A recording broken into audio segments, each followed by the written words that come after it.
Vertel ek jou van 'n misverstand.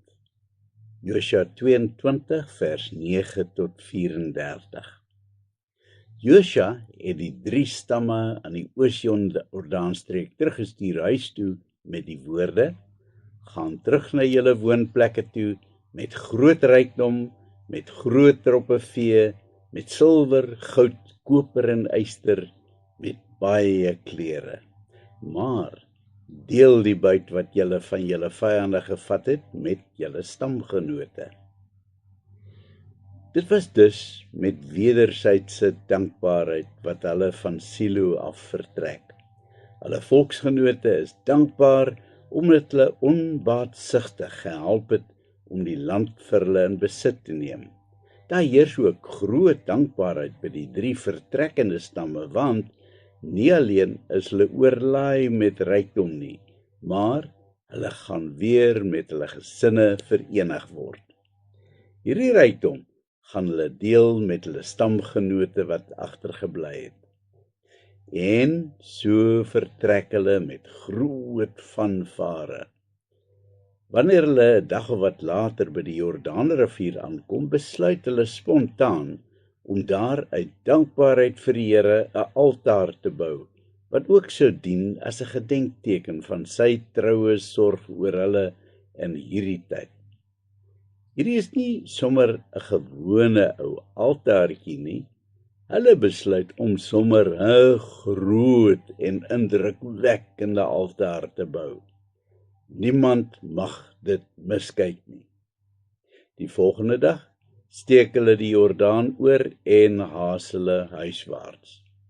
Natuurlik is die blydskap baie groot en ek is seker dat daar daardie aand groot fees gevier is in die kamp van Manasse, Ruben en Gad. Maar die duiwel het mos nog al die jare daai nare gewoonte om verdeeldheid te probeer saai. En so gebeur dit dat iemand op 'n dag langs die Jordaanrivier gaan stap, waar hy sy skape wat hy natuurlik by die Kanaaniete gebyt het, laat wei. En dan sien hy iets wat nie voorheen daar was nie, 'n altaar. Hy het nog nooit 'n altaar van hierdie statuur gesien nie. Hy sien ook baie duidelik die spore van 1000 manne wat daar saamgedrom het en deur die Jordaanrivier verdwyn. Dan sit die kerel 2 en 2 bymekaar, maar sy wiskunde is nie so lekker nie en hy kry 5. Hierdie spul wat so pas vir maande lank saam met hulle geveg het onder die vaandel van die Here nogal, het 'n liderlike ding gedoen. Hulle het nou na alles wat die Here vir hulle gedoen het, weer teruggeval op hulle ou weë en hier 'n altaar kom bou vir die een of ander afgod.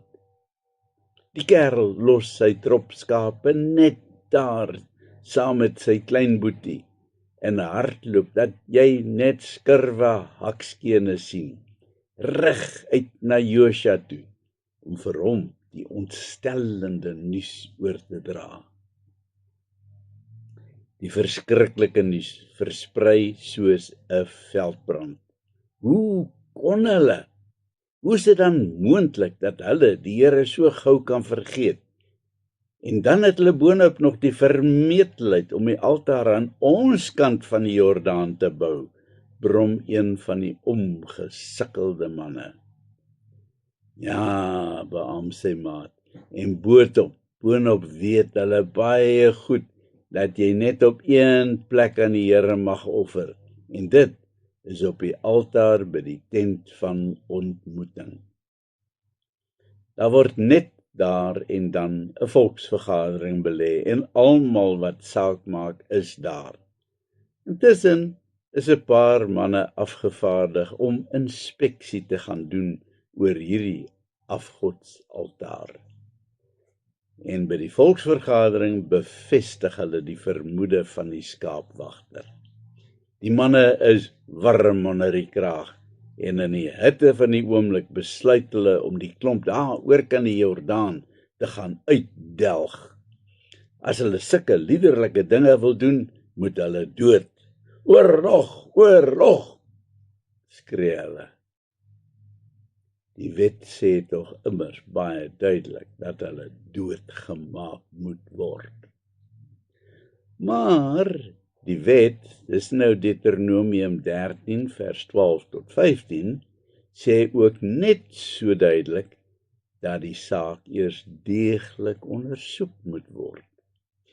Dus word Phinehas, Aaron se kleinseun, afgevaardig om oor te gaan na die skuldiges en hulle te ondervra, soos wat die wet vereis. Phinehas is immers 'n streng kerel wat nie afvalligheid duld nie.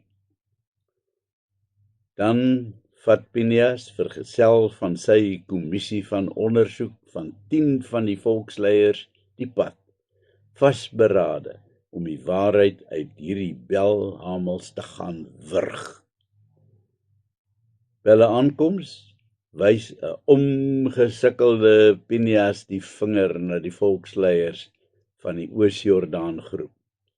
So sê die hele volksvergadering van die Here: Hoe kon julle die daad van ontrou begaan teen die God van Israel? Julle het mos nou die Here verlaat toe julle die altaar gebou het. Julle is nou in verset teen hom. Wie lees ons in Josua 22 vers 16. Die Here alleen is God. Die Here alleen is God, kreun die verbaasde Oos-Jordaaners.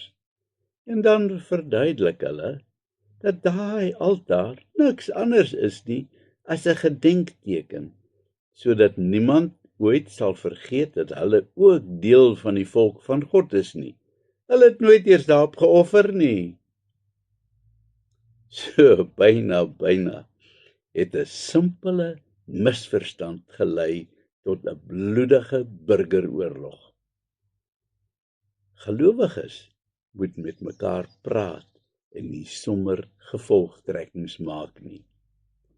Kom ons bou eerder bakens van liefde, trou en regverdigheid om gelowiges by mekaar te bring en ongelowiges tot die besef te bring dat daar net een God is om te aanbid. Amen. Kom ons bid.